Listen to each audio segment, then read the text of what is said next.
Thank you very much. Thanks for coming out on this snowy day. I want to talk a little bit about what we found about the moon recently. And we've made some rather interesting discoveries, in large part because of a series of missions that undertaken by a variety of countries for a variety of different motivations that all contribute to our understanding of and appreciation of the value of the moon and the potential for its habitation.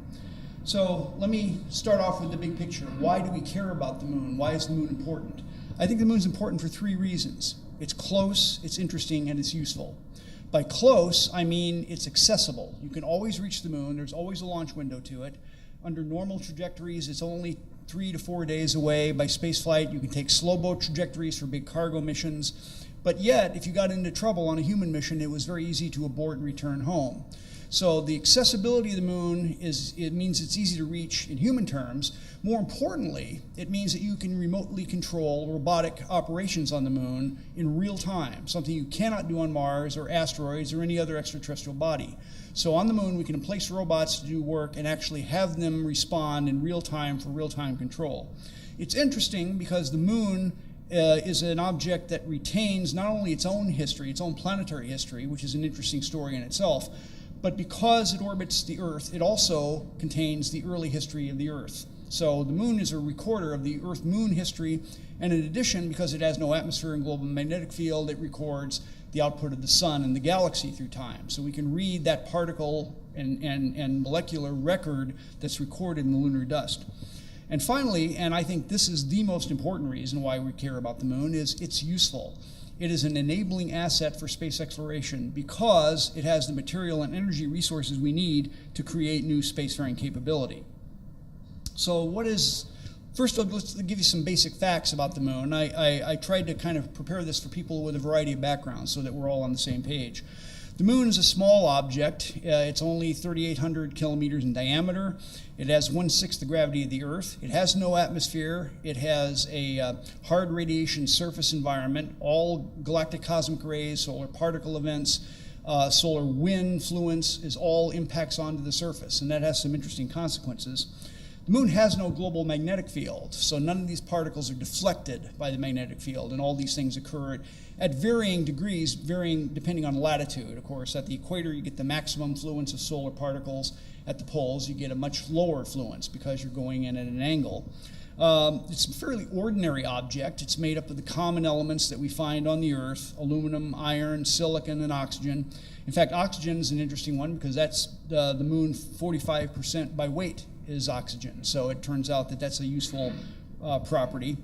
It has a very slow rotation rate. So at the equator, you have 14 days of daylight and 14 days of nighttime, which results, because of the no atmosphere, in temperature extremes. At high noon on the moon, it's 100 centigrade, and at the coldest parts of the morning, just before dawn, it gets down to minus 150. That's a 250 degree temperature swing. The polar areas are different, and I'll talk about those in a little bit. So the question about settlement is, what do people need? What would you actually need if you wanted to live on the moon? Well, you need air to breathe and pressurized volume. You can't exist in a vacuum or a low pressure environment. You need to have air to breathe, and you need pressure to keep your fluids liquid. You need water, both for drinking and for a variety of food preparation, for washing.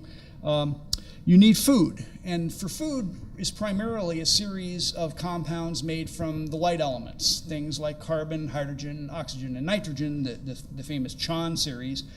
Now, you would think that the moon is fairly barren in those, but in actual fact, the moon does have reservoirs of them, and they occur in many places, some of which are accessible. You need to protect yourself from the environment. You obviously can't stand to be exposed to the hard radiation environment or the vacuum, so you need to protect yourself. And that is actually achievable through fairly simple means. In the case of protecting yourself from radiation, you can jacket your habitat in water. You can bury it with regolith. There's a variety of different ways to protect that, which also happens to have the added benefit of giving you an equitable thermal control. And finally, can we deal with this gravity? Can we deal with the low gravity? Is that an issue for long-term human health? We know that on the ISS experience that microgravity is detrimental to human physiology, so we need to take countermeasures. That may be necessary on the moon. We just don't know that yet. So what are the resources of the moon? And they come in sort of two categories. There's materials and energy. First, you can consider the soil of the moon, which is the ground-up surface layer. It's created by the bombardment of the moon by micrometeorites. As soil is actually useful as a bulk product. You can use it for shielding. You can create things with it. You can use it to make building aggregate, which is something that people have looked at. And you can, in fact, sinter it to make ceramics and bricks. So it has a variety of uses in itself. If you wanted to process it more than that, you can smelt it for its metals. Typical lunar soil contains aluminum, iron, titanium in some cases. All of that is retrievable. Metal mining is a fairly high energy process because you have to break those metal oxygen bonds. It requires a lot of energy input. So I think that will be something more for an advanced base.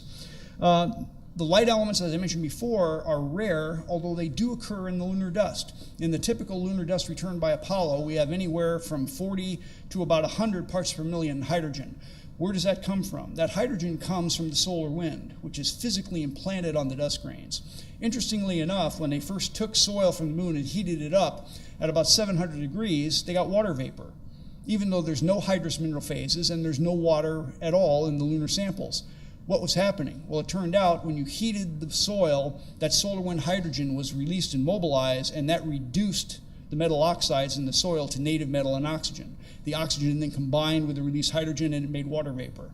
So in fact, just roasting the soil in place will make water vapor, and how much depends on how much heat and how rich the ore deposit is. But fortunately, we found that there are more and better sources of hydrogen near the poles of the moon. I'll talk about energy only in the following sense. The poles are interesting because we have found places where the sun shines for more than half the day. And there's a very interesting reason for that. It turns out that enables you to get a foothold on the moon with a lot less effort than you might think. Now, I'm not going to talk in detail about this. These are the kinds of things you would be doing in terms of building and creating structures on the moon. The next speaker will go into this in some detail. But I do want to point out one very interesting development, and that is, although we know quite a bit about the moon and we know what it's made of and how to process those materials into useful things, there's a major revolution, I think, coming in terms of building lunar structures and a lunar base through the advent of 3D printing. Effectively, it takes information and digitally recreates material objects in whatever form you want. The materials we need, the raw feedstock for 3D printing, can be found on the moon. We've had a lot of missions to the moon in the last 10 years, and as I looked over this slide this morning, I realized I left off two. There have been two more American missions to the moon since this slide was made.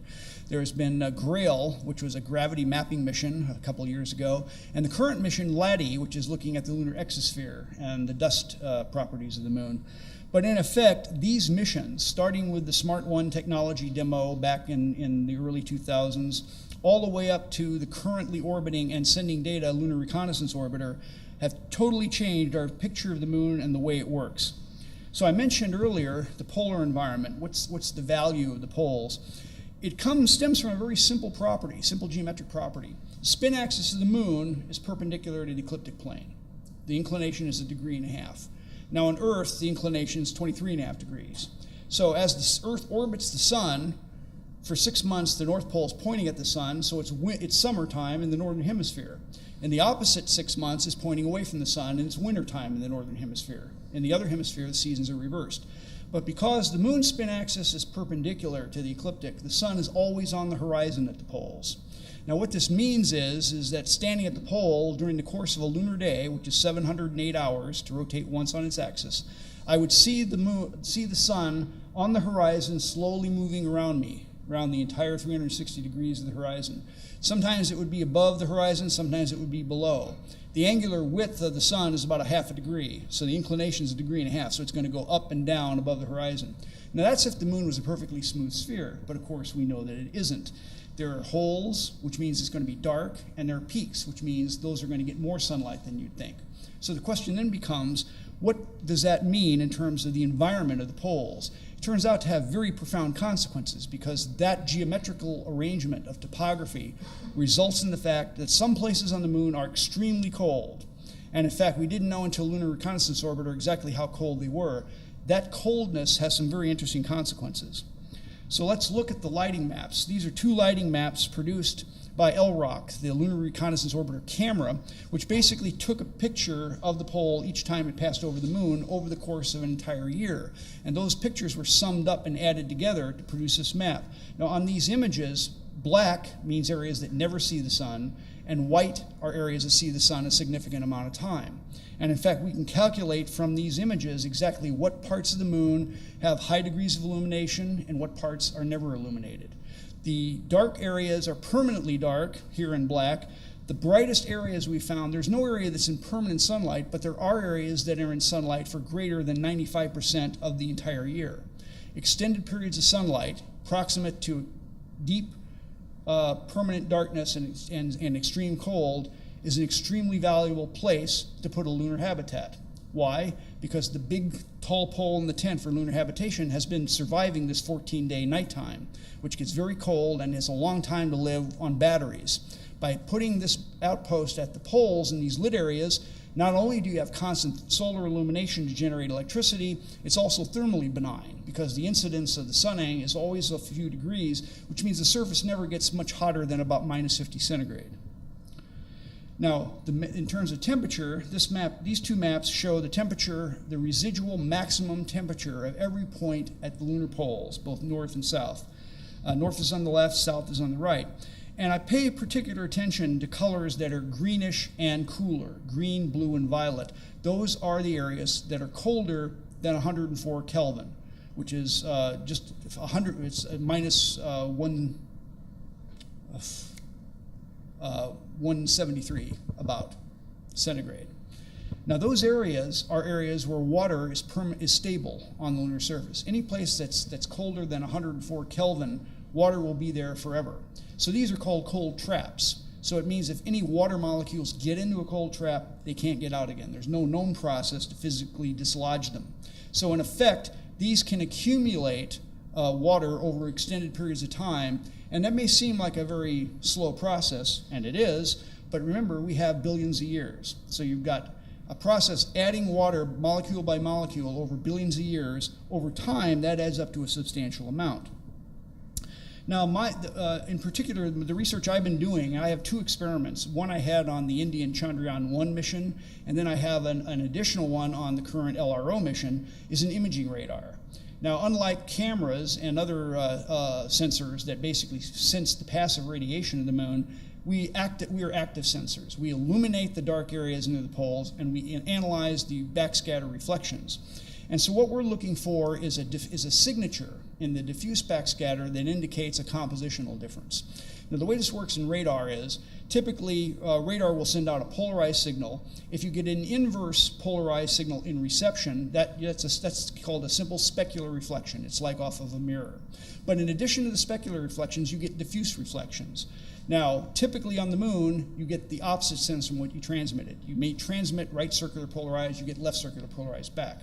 However, two kinds of targets have a different diffuse signature. One are rocky areas. If you have something that's very rocky, then you might have areas where you have a lot of debris where the radio waves bounce twice. So I come in this way at right circular polarized, I bounce off a rock facet, I go over here, I bounce back to the original sense, so I'm getting same sense back.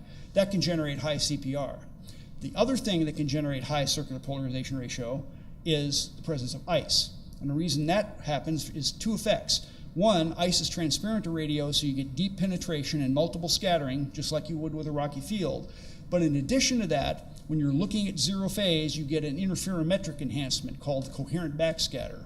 So what we've tried to do in this radar is look for the coherent backscatter signature. Now I call your attention to this slide here. There's an optical image on the top and a radar image on the bottom. And basically the yellow and the reddish colors on the bottom are indicative of high circular polarization ratio. This is the diffuse backscatter signal. Notice that all of these craters have dark interiors. They don't see the sunlight, so they're near the pole. This is near the crater Perry, near the North Pole. But the linings of the craters are all highly reflective in diffuse backscatter with high CPR. These areas are very cold, they're very dark, water is stable here. I think what we're looking at is the signature of water ice in these polar craters. And in fact, the graph shows this. The graph shows the green and the red plots. Green is the CPR outside the crater, red is the CPR inside the crater. And you see there's a definite difference. Typically with a fresh crater, you see this, and that's caused by rockiness, you see this signature inside and outside the crater. With these anomalous ones, we only see it inside the crater. So if this really is ice, how much are we talking about? Is this a minuscule amount? To get this coherent backscatter effect, you need ice to be on the order of tens of wavelengths thick. Now the wavelength we're transmitting in is S-band. It's 12.5 centimeters. So we're talking about ice that's on the order of 1 to 2 to 3 meters thick on that order. So what I did here was I just mapped all these anomalous craters into the pole and calculated the area, multiplied it times 2 meters thick, and I get about 600 million cubic meters. If it's ice, that's 600 million metric tons. Now, to put this in perspective, if some people say, well, there's not enough to live on the moon, just that amount of water is enough water to launch from the moon the equivalent of a space shuttle, which is about 735 metric tons of water equivalent, every day for 2,200 years. All right, so suppose I'm wrong. Suppose I've got this off. Even if I'm off by 100%, it's still 1,000 years to launch a shuttle every day. And that's a lot of water. So it certainly is enough to create a sustainable human presence on the moon. So what's the value of this? Well, what we found from these missions, the data provided from these missions, is not only is there a place where we can stay because it's thermally benign and we can generate electrical power, there's a place that has the materials we need. In addition to the ice that's there, what L-Cross found during the impact of this upper stage of the Centaur is that there are other light elements like nitrogen, like carbon, a variety of simple organic compounds. All of these things occur in the polar dark traps. The reason that we have these organic compounds is because we think this ice mostly comes from cometary impacts. So ultimately, these materials are found in the nuclei of comets that have bombarded the moon over time. Water is the most useful substance you can find in space. Think about it. You can support human life with it. So you can shield your habitat. You can crack it into hydrogen and oxygen and breathe the oxygen. You can use hydrogen and oxygen as reagents in a reversible fuel cell. So during the sunlight, you can crack the water into its component gases, and during the nighttime or eclipse, you can recombine them in the fuel cell to generate electricity. So it's a medium of energy storage. And finally, and most importantly, it is the most powerful chemical rocket propellant we know of. So liquid hydrogen and liquid oxygen are basically what the shuttle main engine uses. And now we know that we can refuel with that on the moon. So what does that mean? I think it means that the moon is the most important object that we can go to. And we go to the moon not to repeat Apollo and not to do a PR stunt, but rather to make space permanent, make our presence there permanent for whatever purposes we want. It's not just a matter of going there to live to do it. It's a matter of using what the moon has to offer to create true spacefaring capability. I'll stop there. Thank you.